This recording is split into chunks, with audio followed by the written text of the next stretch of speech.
listening to Give God 90, where we're not afraid of the tough biblical questions, because we will dig through the language, the culture, and the history to find the truth revealed in the words of our Creator. I wanna see the light.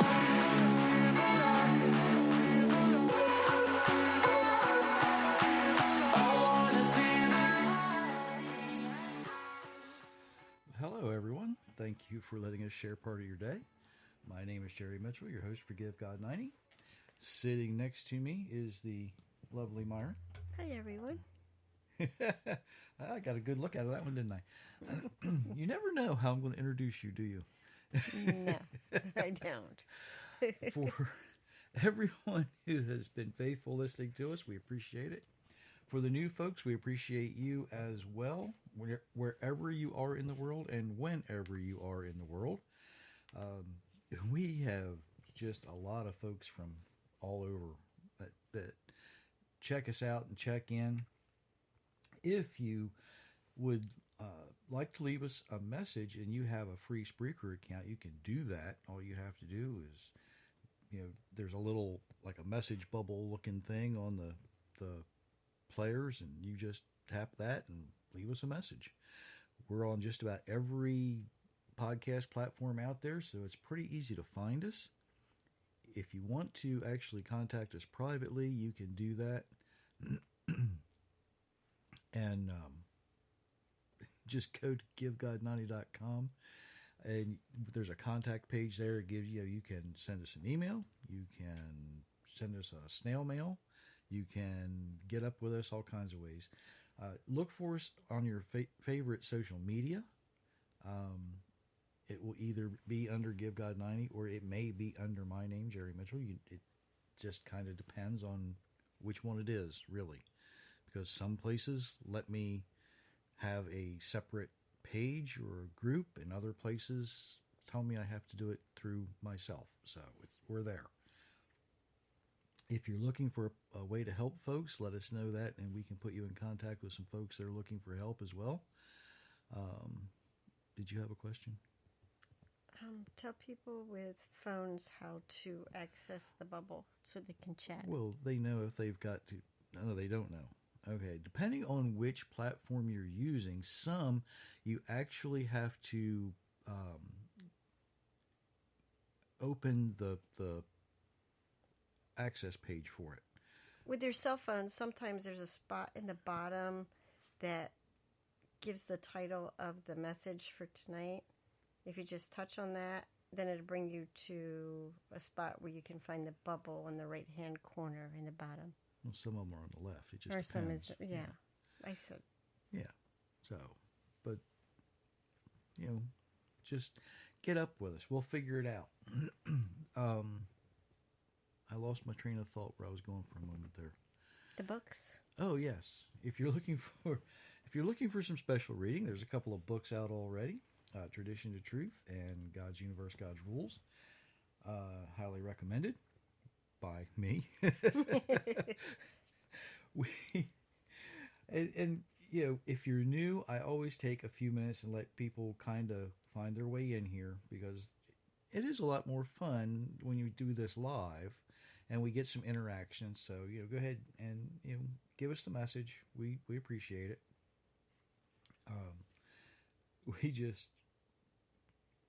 We're here. But here's the really neat thing. If you don't listen to it while we're live, you can still leave us a message, and I'll get it. And there's a few people out there who know that I will respond to them. And if you have a question, let us know. We like questions. I'm not afraid of any question. Trust me. Some of the things I have discovered, you would be amazed where they come from, because typically it starts with people asking questions, and you want to know. Inquiring minds want to know. The other thing that I want to mention before I forget it again, I kind of teased you a little bit last week or the week before? And I'm almost ready to let you in on a secret. I've just about got it down to where I can explain it and have it make sense. It makes sense in my mind, but that doesn't always mean that the way I explain it, it will make sense in your mind. And this is basically radio. You don't get to see me, so I don't get any visual aids with this, and that might be a challenge for me. But I think I'm just about ready to be able to explain it. So maybe this time next week, I will let you in on a secret some of you may know, but you just don't realize you know it. So make sure you tune in. Okay. Tonight's title, when I titled it, I thought, well, there's going to be some people that are going to be going, well, what's the difference? Are you happy or are you joyful? What is the difference? But there is a difference between being happy and living a joyous or joy-filled life. And we're going to look at this in a way that you have probably not realized it. It's really easy to be happy when you're with family, when you're with friends, you're sitting around, you're having a good time, everything's going great. It's easy to be happy, right?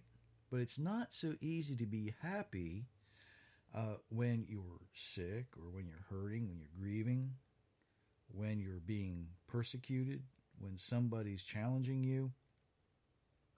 But joy, on the other hand, can even be found in times of mental or emotional or spiritual anguish and pain. Often, often the Bible, the word for happy is translated as blessed or blessed. And that's a completely different conversation. We've looked at that before. By the way, if you want to go back and look at that, I think there is a tag for that on that particular podcast. So you can go look for that. But tonight I want to look at joy. And Myra's going to read a passage from Genesis 31:19 through 29. Laban was gone to cut the wool from his sheep. While he was gone, Rachel stole the idols of false gods that belonged to him. And Jacob tricked Laban the Aramean. He did not tell Laban he was leaving. Jacob and his family left quickly. They crossed the Euphrates River and traveled towards the mountains of Gilead. 3 days later, Laban learned that Jacob had run away. So Laban gathered his relatives and began to chase Jacob. After 7 days, Laban found him in the mountains of Gilead. That night, God came to Laban the Aramean in a dream. The Lord said, "Be careful, do not say anything to Jacob, good or bad." So Laban caught up with Jacob. Now Jacob had made his camp in the mountains. So Laban and his relatives set up their camp in the mountains of Gilead. Laban said to Jacob, "What have you done? Why did you trick me? You took my daughters as if you had captured them in a war. Why did you run away without telling me? Why did you trick me? Why didn't you tell me? Then I could send you away with joy and singing. There would be music of tambourines and harps. You did not even kiss my grandchildren and my daughters goodbye. You were very foolish to do this. I had the power to harm you, but last night the God of your father spoke to me. He warned me not to say anything to you, good or bad." Now, when we're talking about joy, excuse me, this might seem like an odd place to go when we talk about joy, doesn't it? But do you realize that the first time the word for joy is used in the whole Bible, it's used in this passage? Specifically, in verse 27. Why is it that the word joy would be included in the transcription of an argument between Jacob and Laban? Laban's basically raking Jacob over the coals. He said, "Look, you ran away. Why did you take these, my daughters, my grandchildren? What are you doing? If you would have told me, I would have sent you away with joy and with music." It's kind of odd that we would see the word joy used in an argument. But if you're keeping score, we can look at Strong's number 8057. And the word we're going to look at is simcha. Now, you may have heard that word before. Then in the fall of the year, there's what they call Simchat Torah, the joy of Torah, the joy of the books of Moses. What? That's kind of odd. They celebrate this joy of the law that was given through Moses, but the first time we see it, it's in an argument? Does that really make sense? Well, the definition in English is joy or gladness, but there's actually a lot more to it. The word joy is kind of one of those oddly complicated Hebrew words. And it actually means that if we embrace the chaos, we divide our spirit. Laban's character is not the most honest. Laban holds on to his pagan idols. He doesn't worship the God of Jacob. Even though Jehovah comes to him in a dream and says, "Don't you hurt Jacob," Laban doesn't worship Jehovah. But Laban, he speaks about joy. And it's not this cozy, warm feeling we get, but instead, Laban's thinking about throwing this great big worldly party, isn't he? But as with most of the lessons we have in the Bible, the Almighty's using this to show us something greater. If we embrace the ways of the world like Laban, our spirit will be divided because we're made in the image of the Almighty. And that character desires to be whole and complete.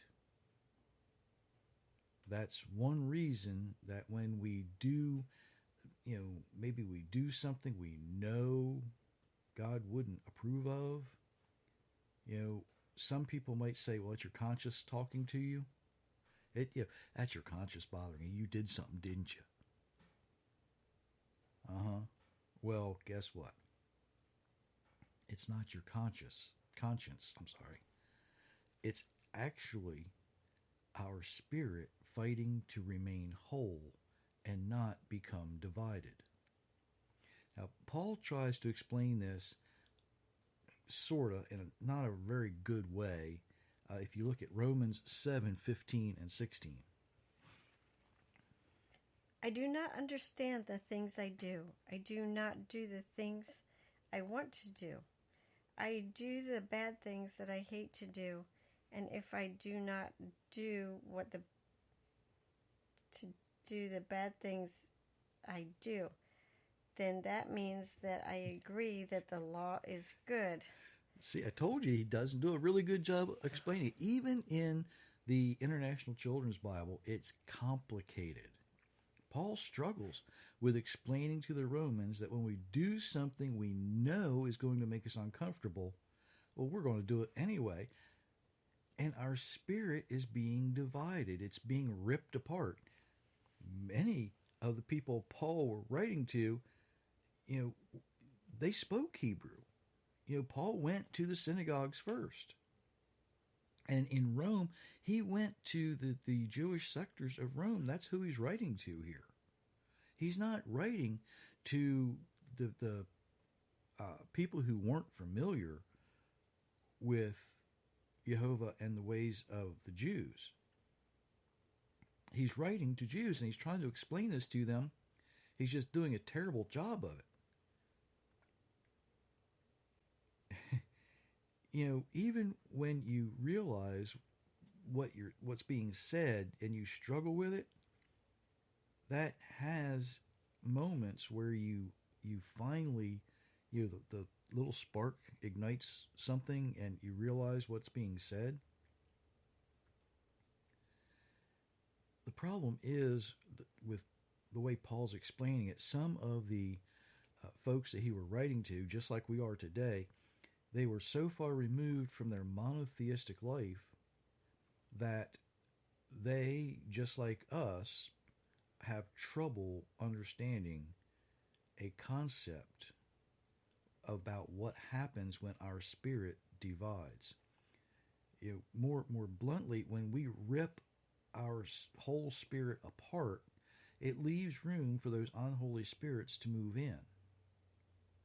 That's what destroys us. It's what makes us more worldly. It encourages us to rip out more of the spirit of the Creator to make more room for the more unholy spirits. Even in the spiritual realm, two entities cannot inhibit the same space. That's one of the laws of physics. Two things can't be in the same exact space at the same exact time. You just can't do it. It's obviously true in the spiritual realm, because it says so right in Scripture. So what Paul's explaining to them, or attempting to explain, is if you divide your spirit, you're going to do the things that you don't want to do. You're going to do the things you hate to do. But you're not going to do the things that you should do. And the way he explains it is that way we know that what we see in the first 5 books of the Bible is good, because a divided spirit doesn't want to do what is good. A divided spirit wants to do more of what makes the physical, fleshy part feel good. And I bet there's a lot of people listening that can understand that part. The body wants to feel good. It has a desire. Ooh, you know what I like? I like steak. I like pick your favorite meal. And you can be as gluttonous with it as you want, right? Well, no. Because the spirit part says, you're going to pay for that. It's going to hurt. And you're not going to like it. And while you're doing it, you know you shouldn't be doing it, but you don't stop. Now, I pick on meals all the time because I like to eat. Right? But there's other things out there, and y'all know where I could go with that, but I'm not going to. So what we see here is a simple truth that starts out way back in Genesis. And we're being warned over and over and over again, and you're going to see how this comes together. Because what we're looking at for joy is we want that joy. But what that joy is in English, it doesn't describe the warning that we get in the original language. Now we're going to look at Deuteronomy 28, 45 through 48, where Moses is warning about the curses that come when we fail to follow the Creator's instructions. All these curses will come upon you. They will chase you and catch you and destroy you. This will happen because you did not obey the Lord your God. You did not keep the commandments and laws he gave you.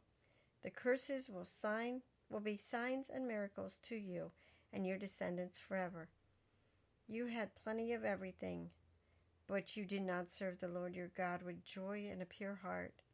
So you will serve the enemies of the Lord, the Lord sends against you. You will be hungry, thirsty, naked, and poor.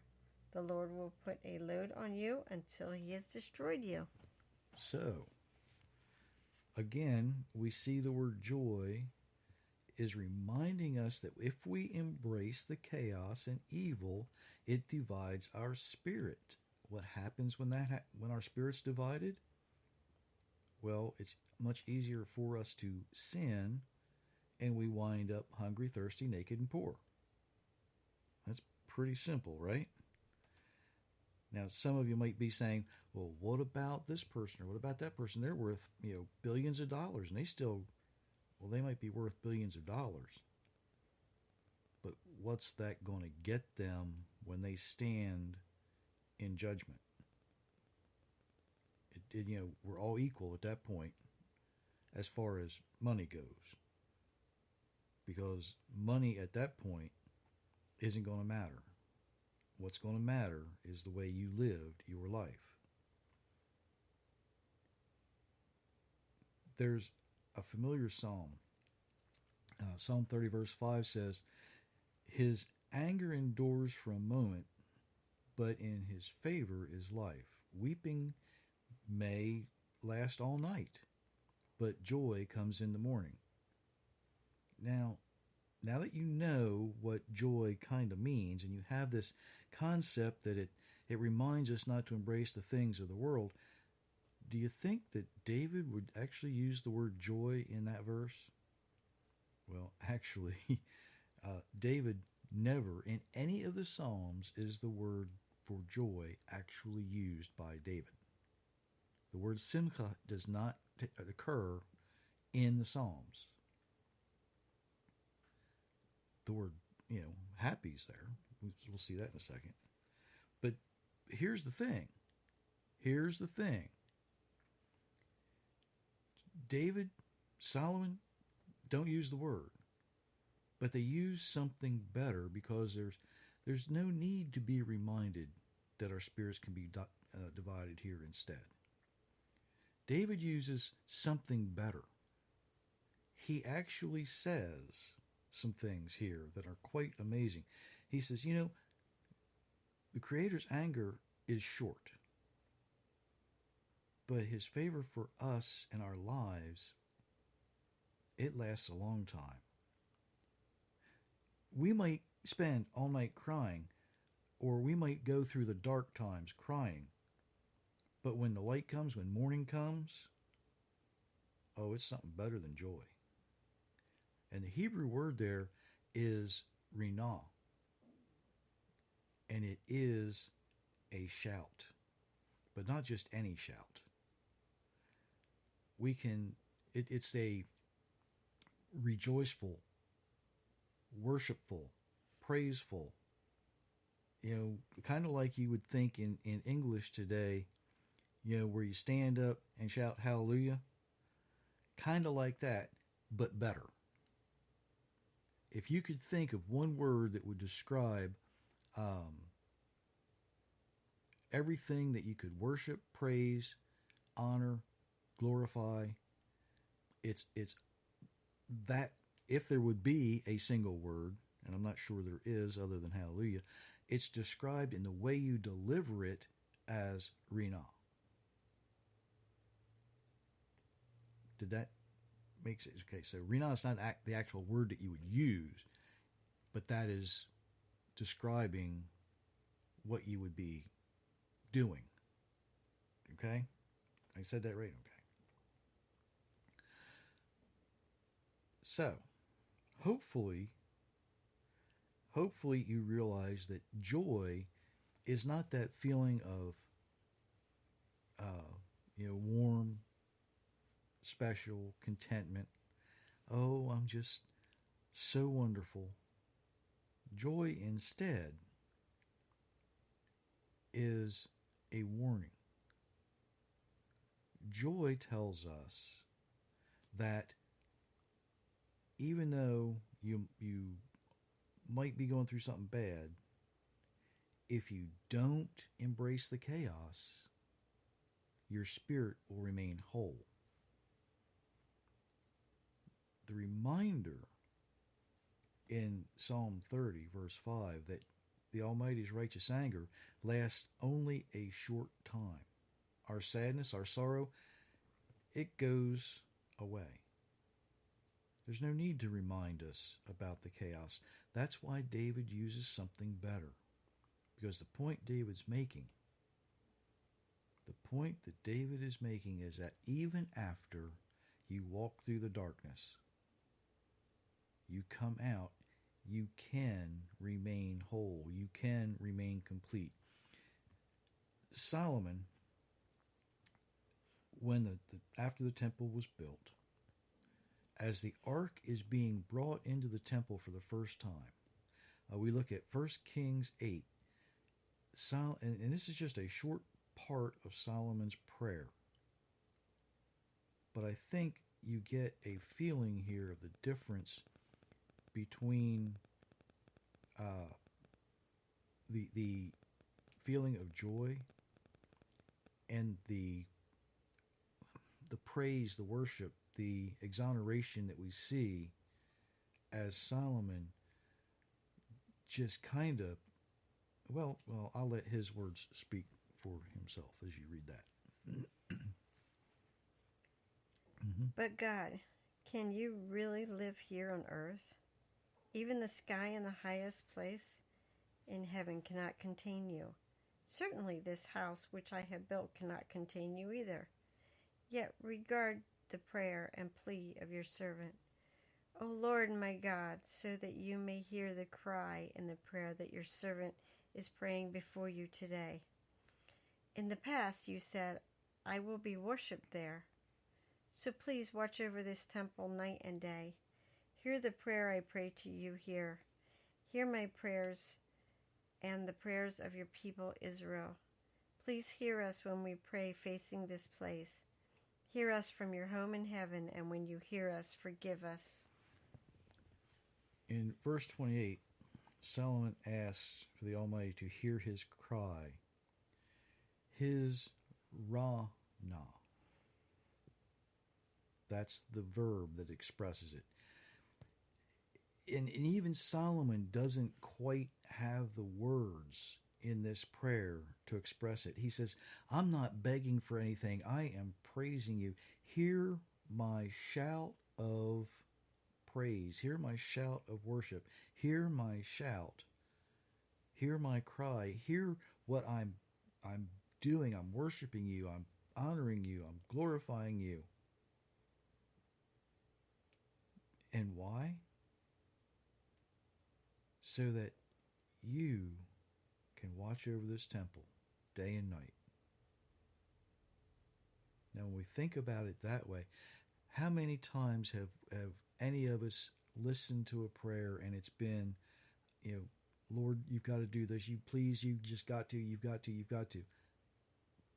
But what even Solomon, who, let's face it, he was a party animal, right? Even Solomon is able to say, not because I'm begging for anything, but because you deserve everything. And I'm trying to give you everything so that you will be able to look at this house that can't contain you, but you can be here and look over it, watch over it, guard it. Maybe it's a little easier now for you to understand that it's difficult to be happy when you're hurting. But you can be joyful when you're hurting. Because there's a difference between happy and being joyous. You don't have to be happy when somebody's physically abusing you. But you can be joyous. You don't have to embrace their chaos. You don't have to embrace their worldly ways. You don't have to embrace the junk that goes along with that. It's difficult to be happy when you're sick. But you don't have to embrace the disease. You don't have to embrace the sickness. You can, and you have the ability not to take hold of it. You've been given the ability, you've been given the authority to say, I'm not having anything to do with this. I may have to walk through this path with it, and it might be part of me, but I'm not owning it. It's not part of me. I'm not dividing my spirit for the junk of this world. My spirit deserves to remain whole. My spirit deserves to remain complete. My spirit deserves to be exactly the way my Creator designed it to be. I don't want to divide my spirit to leave room for the unholy things to come in. I don't need to divide my spirit so that my body can feel good, even though, some food tastes really good, even though, sunshine, what was the song? Sunshine on my shoulders makes me happy. Yeah. You can be joyous on a cloudy day too. You can be joyful when you remember that you don't have to embrace the things of the world. Because once you walk out on the other side of all that stuff, then you can shout for joy. Then you can cry out in praise and in worship. You can say, "Hear my worship for you." It's, you don't have to take it with you. There's something on the other side. You don't have to be happy about life either. It's okay to be a little perturbed. It's okay to be a little upset. Why am I going through this? Well, there's a reason you might be going through it. And I've used those examples many, many times. We don't know who that we're going to reach through our pain, through our disease, through our hurt, through our grief. But we do know that there are many, many, many people who watch us, who see us. And one of the things that we are called to do is to be that example. And even though we might not understand it and we might question it, we can still be joyful. We're not always going to be happy until we get to the other side of it. When the morning comes, when the light shines on it. But, it's really easy for somebody who doesn't know the Creator of the universe to look at a happy believer and say, well, they're just happy because God's taken care of. But it's really a challenge for someone to remain as faithful as Job as he walked through that, and yet Job remained joyful the whole time because he knew he wasn't going to allow his spirit to be divided. He knew he wasn't going to allow his joy to be taken from him. He wasn't happy. Nobody that goes through what Job went through is happy. But he never once lost his joy. He never once lost his faith. He never once lost his trust. Because he knew and he understood that allowing his spirit to be divided is exactly what would destroy him. Did I explain all that? Okay. So did you have anything you wanted to add to that? Thanks for being here with us tonight, and we'll see you Monday. We will be here Monday. Not sure what we're going to be talking about, but make sure you listen next Thursday, especially for something special. Until then, many, many blessings, everyone.